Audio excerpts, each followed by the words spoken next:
शर्वरी बाईकवरून जात होते घरी, तर ना जय आजारी पडला.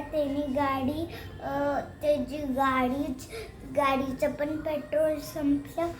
मग ना ते शर्वरीने ना अशी ढकलली गाडी.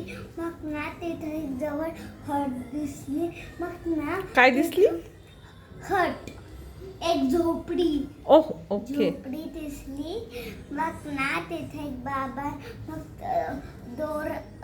डोर मग ना त्यांनी दरवाजा वाजवला, तर ना तिथून बाहेर बाबा आले. आणि ना मग त्यांनी आतमध्ये घेतलं. मग शर्वरीने ना घरामध्ये आल्यावर मिठाच्या पाण्याने पट्टी धुतली आणि जयच्या डोक्यावर लावली. आणि ना पण पट्टी का लावली त्याला? मग ना कारण तो आजारी होता.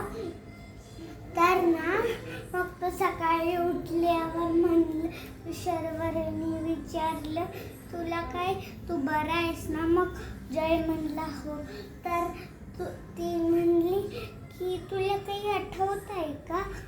तो म्हणला, मला काही पण आठवत नाहीये, मला फक्त तू आठवतीयस.